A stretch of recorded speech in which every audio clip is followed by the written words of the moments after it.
Good evening. I am Lindsay Hochul, founder of Rock the R, and this is day 3 of the 5th annual Rock the R week. Today, our special guest is Amy Graham from Graham Speech Therapy, and we will be talking about cognitive reframing. So as soon as I see her, I'll add her. Just a few housekeeping items. One is that you can get your free PDH certificate on Monday at rocktheRuniversity.com.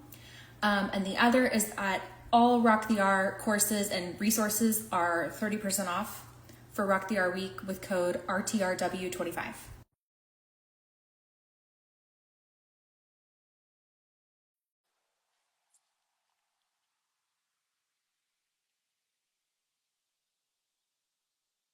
Any minute. Yay! How are you? Good, how are you, Amy Graham? I'm doing good. Thanks for having me. I'm so excited.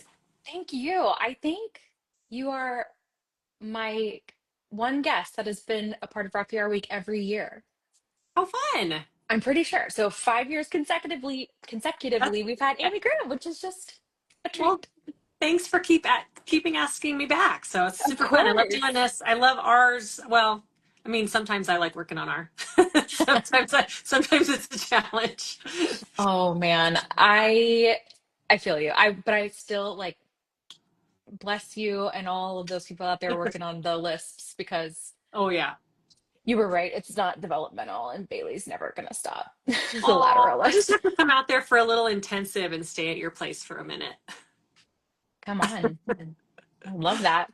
Super fun. I'm redoing the guest room anytime. Ah, perfect. Right? So let's dive in.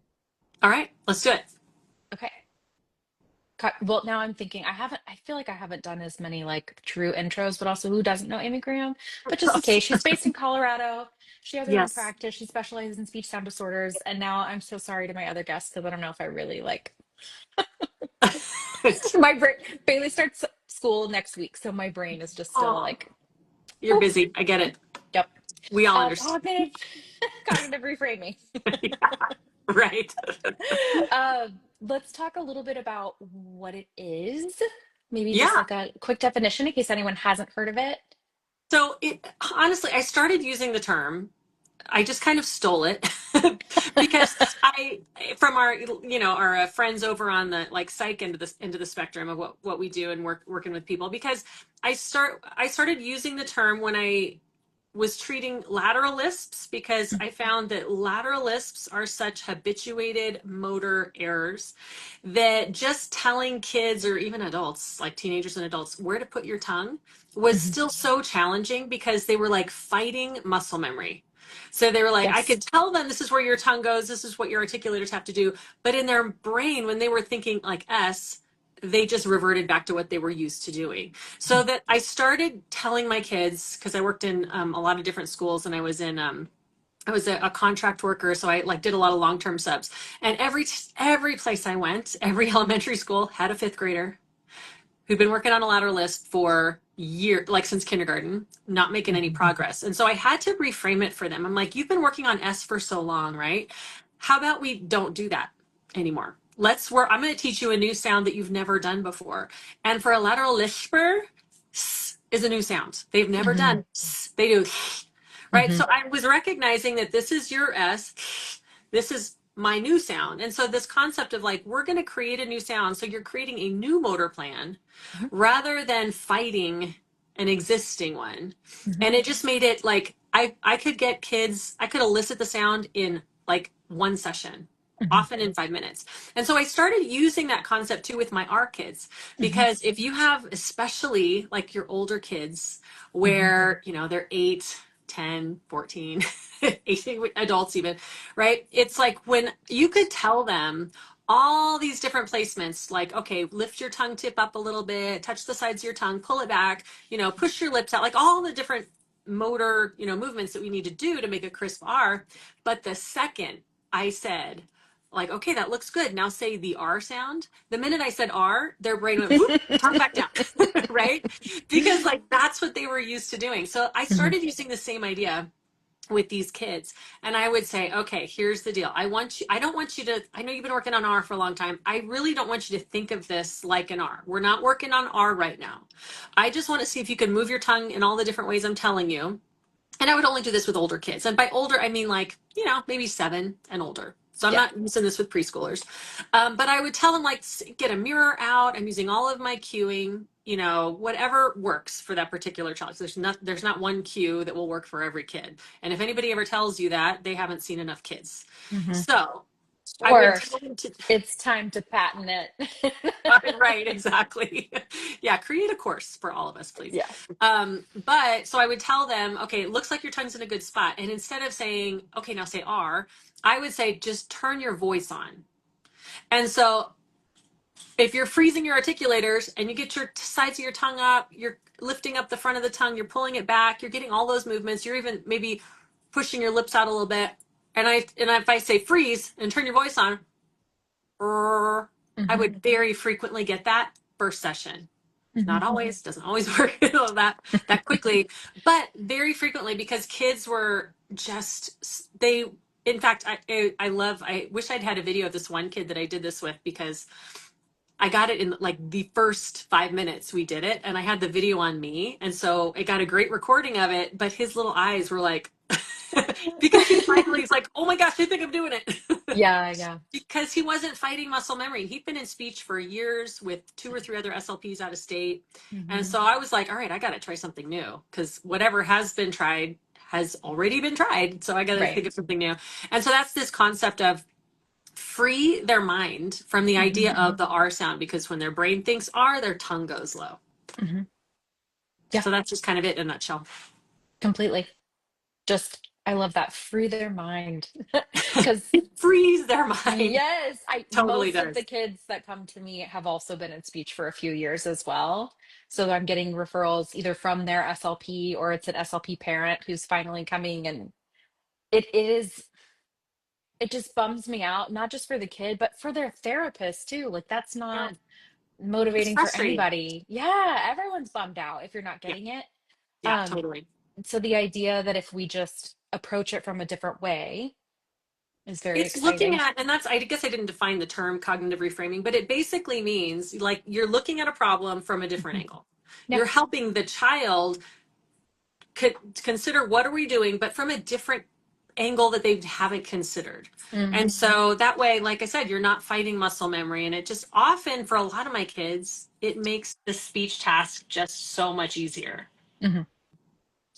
Um, I am curious. So you said that you use it with kids like maybe 7 and older, which makes a whole lot of sense.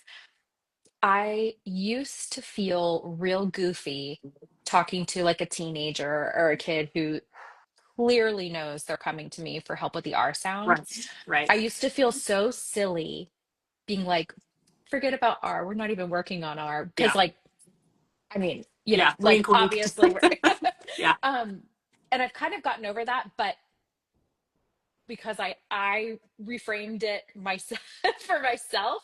But before I go into any of that, I'd rather know like how do you ever feel that way? And how do So you like move past that?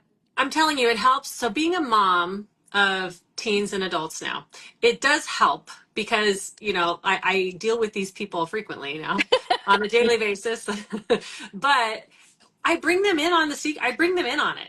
I'm Hmm. like, okay, so here's the deal. And I literally talk about, like, when you think R, when your brain thinks R, your tongue goes to where it's not supposed to be. So Hmm. I want you just to stop thinking about R, and all I'm going to tell you to do. And so I literally, what I just described to you, I described to them. Hmm. But what I also do too, because I think we have to recognize that for somebody, especially if they're older, like a teen, they have habituated this type of production over Hmm. years and years and years and years. So it's Hmm. also probably going to be a while, and the elicitation phase of therapy might take a while. So especially for my older kids, up front, first session, I'm talking about it. I'm setting expectations, like, so here's the deal. I'm going to try probably like 30 different strategies with you. And I don't expect most of them to work right away. I really don't. So Hmm. when it's not working, and when it's been a few weeks and you're like, man, we're still not getting it, please don't be frustrated because I'm not going to be frustrated. This is the natural process of therapy. I So I love think that. setting expectations earlier, especially for your older teens, and even like, Mhm. depending on, I've done that even with some of my, preteen kids, just to kind of explain, especially if they've been in therapy forever. And Mhm. I just talk to them straight. I bring them in on what we're doing. Here's the deal. I'm going to try like a bunch of different things. Half of them probably won't work. Some of them will work a little bit. And then, you know what? We're going to cycle back through them again because I've often found too that once we do work on a cue, whether or like even the START app, which, I know you talked with Dr. Tara McAllister yesterday, one of my favorite strategies, but it very frequently does not work right away. Right. So one of my favorite things to bring out, but sometimes when we do a few weeks of therapy, I bring it back in and Mm. now maturation and understanding, and we've done some tactile cueing maybe. And so now they have a better understanding. And maybe the second time I'm going to try it, it's like magic. And then Mhm. it really kind of works. So I think I want to encourage everybody too, just because you've tried it once doesn't mean it won't work the second or even the third time in Yeah. a couple of months. Yeah. You never know. And Yeah. I feel like that's just the best thing about working with kids is that neuroplasticity. So like, maybe they're Yes. gone for winter break, they come back and you're like, "Oh, Yeah. this is great." Isn't it amazing? It Yeah. is amazing how that happens sometimes. Sorry, I It think is my really dog. cool. Yes, Oh, Carl the dog what? is behind me on the chair. Carl. Hi, Carl. Carl. I hear my child screaming somewhere about bedtime. So It happens. hopefully if you see me just cover the camera really quick, it's because she's about to run in here and she just got out of the bath. So Might be slightly underdressed. might be. Um, so one, I don't know if you probably do because you're Amy Graham and you know everything, but something that I have tried whenever I do feel goofy with older kids, um, uh, really focusing just on shaping the approximation. And I like to think of that as part of the cognitive reframing process, like just getting them used to moving their tongue in these different Yes. ways. And so Yeah. even when I model it, it doesn't sound like an R. And I need to make sure I'm doing your idea of like bringing them in on the Yeah. Let reason him in on why. I think it. that's I think sometimes I do that, but I need to be more intentional about it. And Um, teenagers appreciate it. I'm working with a yeah. teenager right now. It's a lisp, but same thing. Like I think, and he's even told me, he's like, this is like the first time I feel like I'm not being talked down to, Mm, because I think we're used to working with younger kids, so it's normal to just kind of be like, all right, we're gonna try this. Like you don't mhm. have to do that with a teenager. No, Yeah. no, not at all. Um, but yeah, I think it pairs so well with just like shaping that approximation. And Hmm. sometimes whenever I'm modeling it, it doesn't even sound close to an R, but I just want them to try something different. Right. Anything, like Absolutely. anything, just something different that might be able to get a little bit closer. Well, it's so true. And I think, we are so used to, we have such control over our articulators and we Mhm. forget that most people do not.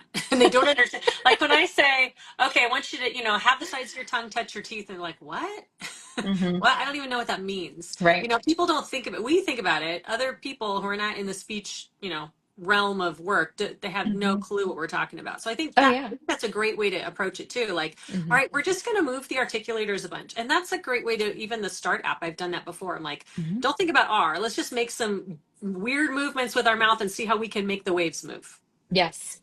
Yes. And that it makes me laugh a little bit because yesterday Dr. Tara McAllister was giving me she was talking about the different wave points and trying to get me to move my tongue forward, like make an R that's too far back and move the whole thing forward. And Uh-huh. it took so much effort Yeah. to focus on that because I'm so used to moving backwards. Anyway, it gave me Yeah, a lot of sympathy and empathy for my students whenever I'm asking for them to sure. do these lingual gymnastics to Yeah, get the no doubt. R.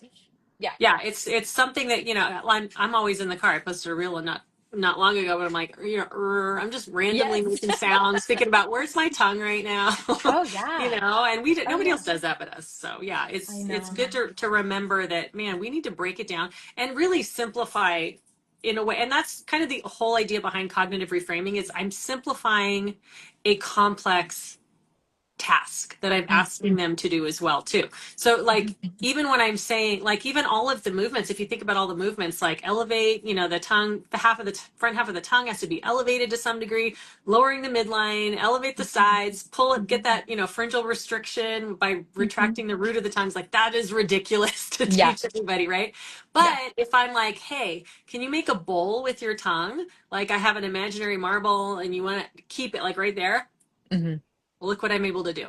Right. I'm doing all of it. I'm lowering the midline, elevating the front, elevating the sides, and now we got a bowl, right? And then it's simplifying it.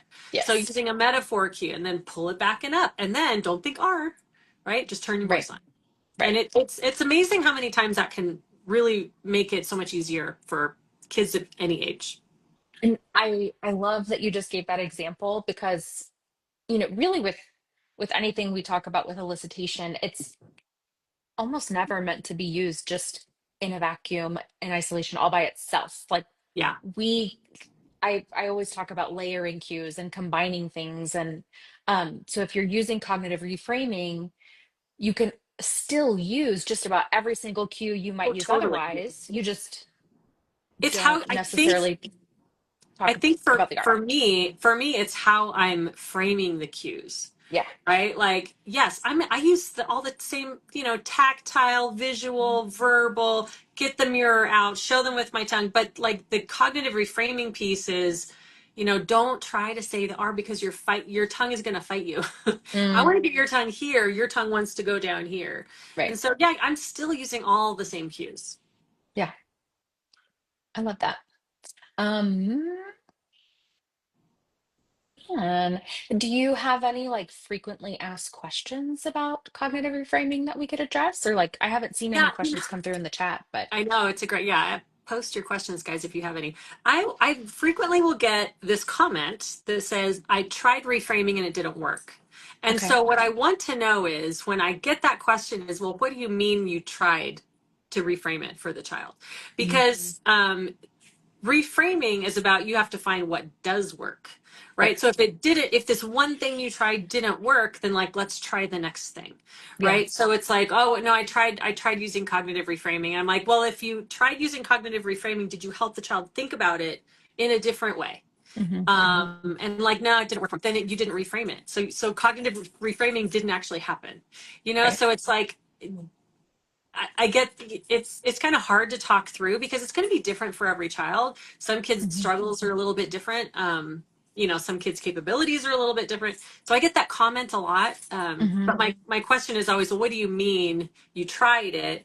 And I'll Right. get the flat, the lateral lisp deck from Bjorn's speech that I authored. That's the whole idea behind it. And they're like, I tried cognitive reframing. I showed them the flat tire sound and it didn't work. Like, well, that's not how that that's not how that works. Okay. Yeah. Yeah. Yeah. I That's think, not cognitive reframing. right. I think the difference would be like, it sounds like maybe they're treating it as a cue.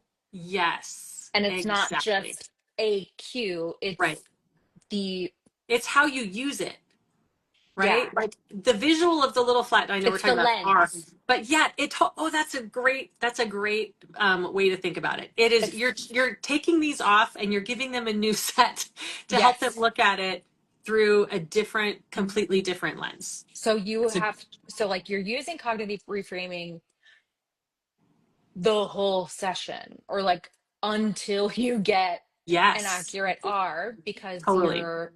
you're cycling through all those cues, but Yeah, none of them and are the whole intended to get the time. R. You're just trying to get something.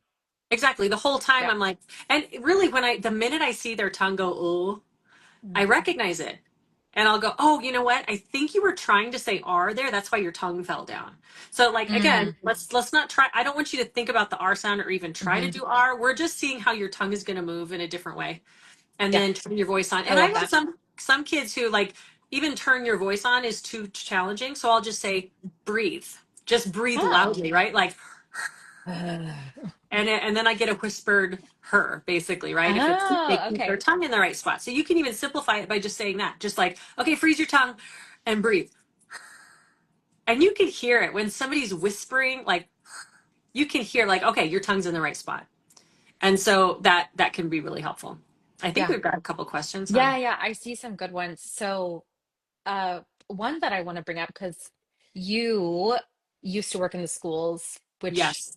is such a wonderful lens that you can bring to this. So she was saying that she has a private practice. They usually do groups of 2 students. What are some tips working on R in groups when one student needs a lot of cues and one doesn't have it? Oh, that's really challenging. I like, honestly, I like to kind of say, hey, I'm going to give you a task to do over here, like circle all the R words or something. I'm going to work with this kid for 5 minutes and Hmm. then like switch because I mean, if you have 2 kids and you're cueing them the same way, then I think that that can be maybe you could do it. I've never been able to do that. I feel like I need at least a few minutes with per kid to just try a new cue. And it doesn't have to be the whole session. It can be like, all right, couple minutes here, we're going to try this cue for you. All right, let's take a Hmm. turn. Let's now for your turn, I'm going to try this cue for you because we have to individualize our cues because kids are going to be producing different types of errors.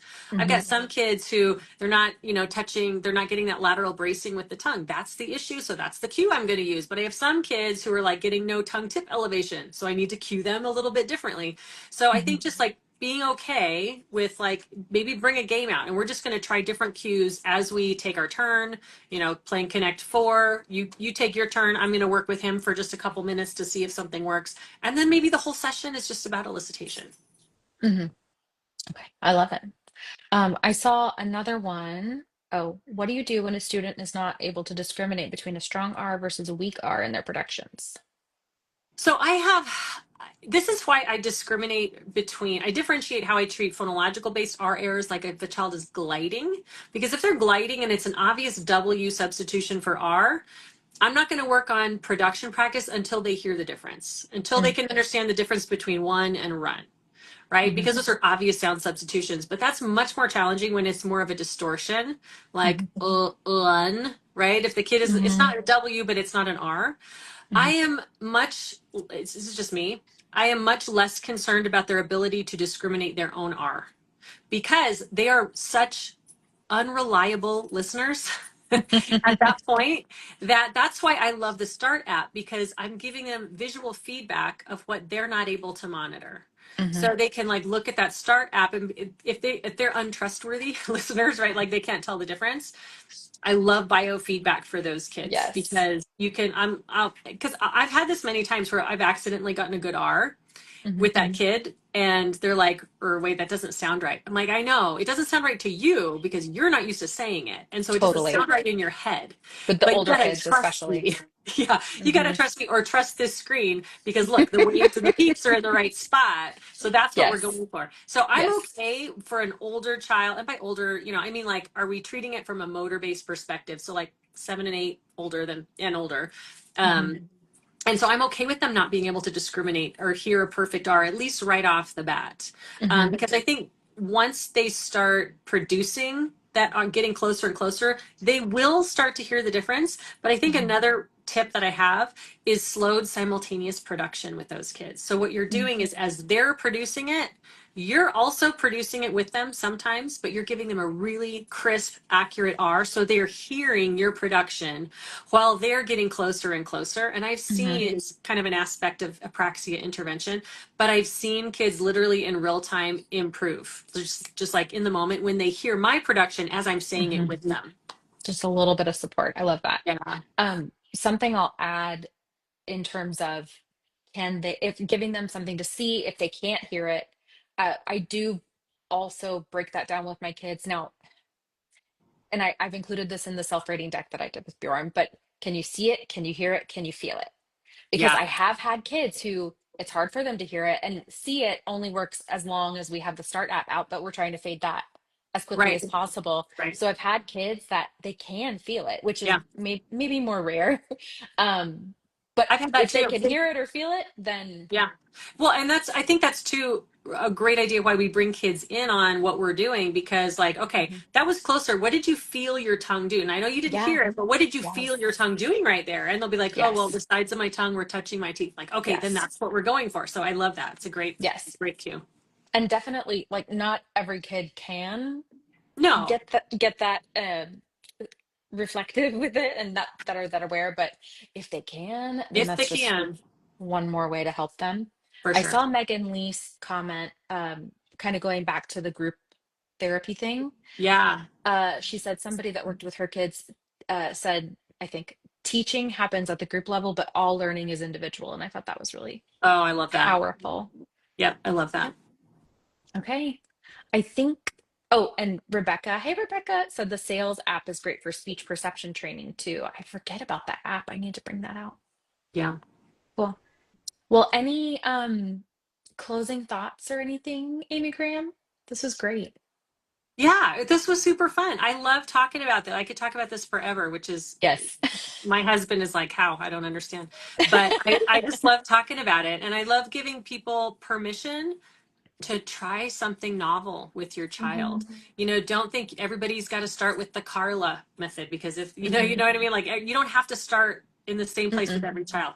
Cycle through, try new things, and just help the child however and once you do this for, you get used to it, it gets easier and easier. You figure out, okay, well, I think this might help this particular child, and you have to Yeah. individualize how you reframe it for them to help them think about it in a different way. Help them.